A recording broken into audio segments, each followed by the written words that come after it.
bit about when you're the listing agent. What about when you're trying to work with your client to buy a short sale? What kind of things are you doing to help your clients in that case? I think first of all, you have to explain to them in great detail that a short sale is not a short process. Even if you have a really good agent and a really good bank working that short sale, it's still going to take 2 to 3 months.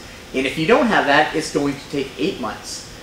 And I think you need to really talk to your buyer about interviewing the other agent and giving you the power to say, look, we probably shouldn't even look at this house because this agent, you know, doesn't seem to understand the short sale system. Exactly. And you can tell pretty quickly when you talk to the lister if they know what they're doing or not. It doesn't take very many questions. No. To get the clue of whether they know or if they've done them before, they understand, or if they're willing to go the distance right. to make them happen. You can figure out pretty quickly. Right, and sometimes just the first question, what banks are you working with? I had one agent who refused to share with me what banks were involved in the process. And I was like, why would I choose to work with you in this process when I have no idea? I have to be able to give my client an understanding of how long this could take depending on what bank it is. And it's not a big secret. I mean, a lot of times you can tell who the bank is, but well, tax records. Yeah, it's not a big secret. Right. It certainly helps for the expectations. What's your feeling on what some agents are doing now when they accept your offer and they're submitting the package to the bank for approval and they want a non-refundable deposit from the buyer? What's your take on that? I think it's great. And the reason I think it's great is because it protects both the buyer and the seller.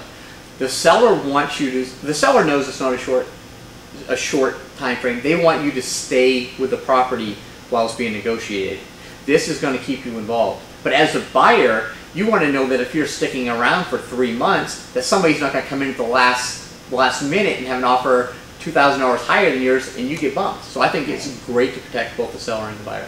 There's, I think, still misunderstandings as to whether that offer should be signed by the seller. You know, some agents are thinking it's still an open-ended deal. They're not going to have the offer signed. They collect backup offers, kind of thinking that they're going to do like a little auction style thing at the end. So yeah, that's frustrating for a buyer who's waited for months and months. It gets to the end of the process and they still end up with nothing. It is, and I always have my sellers sign one offer that we're going to be submitting to the bank, and if anyone else comes in after that, even if it's a higher offer, they're waiting in backup because we have a signed contract. You know, we're not doing anything to deceive the bank because we have a signed contract that says we'll give you $1,000 earnest deposit, but you're only going to put our offer in. Right, right. So that's good.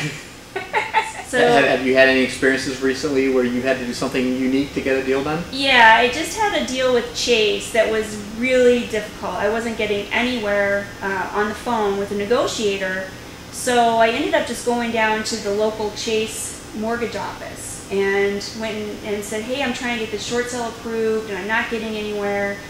And it was a loan officer that I talked to, and he just said, I hate those guys in the mortgage, in the short sale department. And you know, I gave him the names I had. I had a negotiator and her supervisor.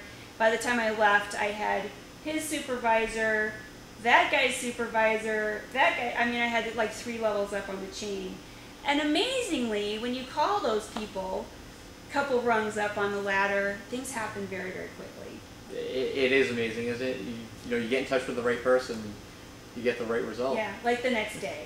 Yeah. It's pretty amazing. Been working on this thing for 3 months, and all of a sudden the next day, because you talk to one person, gets the job done. You just got to find that right person. And I just had that happen to me recently, where we had a deal. I talked about it in a few of my videos recently over the last month or so.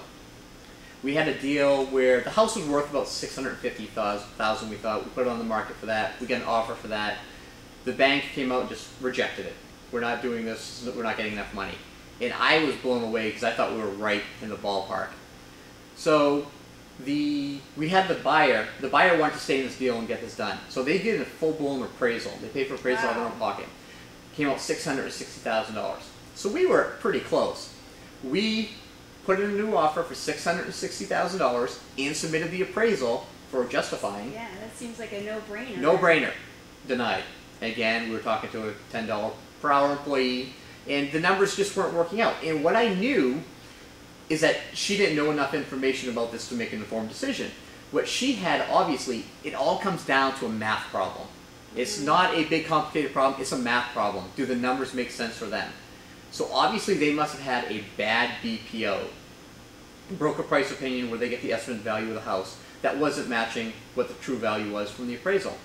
Which isn't hard to believe because some of those BPOs are not done with a lot of thought. I mean, it's a drive-by, Right. quickie thing. So It happens. It happens a lot. And I have a theory that, I don't know if it's true or not, but agents are doing these what they do is they hire agents to do the BPOs for the bank, and the agents are giving them a high number saying, look, if you can't sell this, come list it for me because look how much I can sell it for. So anyways, after it was denied again, and I knew it had to be a math problem, she wasn't willing to look at the information. I went over her head. I found out who the CEO, CFO, the president of the short sales department was. I laid out a letter to them, exactly what had happened to that point. Here's a full-blown appraisal. Obviously, we have a problem with numbers matching. Sure enough, the very next day, the senior vice president of the short sales department called and said, we have a BPO way off from yours. We're ordering 2 new BPOs. And 5 minutes before we started doing this, I just got a call. You got the call. It's been approved. That's so cool. So it happens. It happens. You just got to keep fighting them. Again, it's not taking no for an answer. There's Exactly. got to be more information. You just need to find the information they need to make the decision. Yep, it's tough. I mean, they want it too.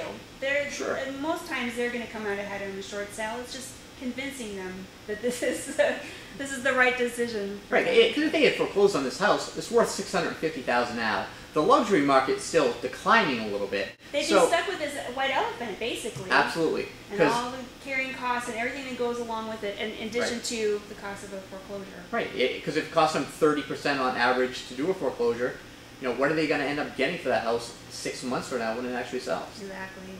Plus, there's always that risk of somebody coming in and stripping it. That always is a fun deal. So, yeah. Which in this case, that may have happened, so it's kind of a good thing. So let's do an ending. All right. I think this was fun. Oh, I want to do this again. I think it was fun. Yeah, I think this was great. We love to hear what you think. It's a different format, something we haven't tried before. Usually we do our own thing, her from her house, me from my car. Exactly. And this is different. It was good exchange of ideas, I think. Yeah, yeah. Instead of talking to yourself all the time, you get to have a conversation, so it's fun. I talk to myself usually, just sometimes in front of a camera, sometimes not. Yeah. Sometimes that's the only people that'll listen to you. All right, so we love to hear your thoughts, your ideas on this. You can leave a comment below or email shoot us an email. All and you'll just have to see what our emails are because they're not going to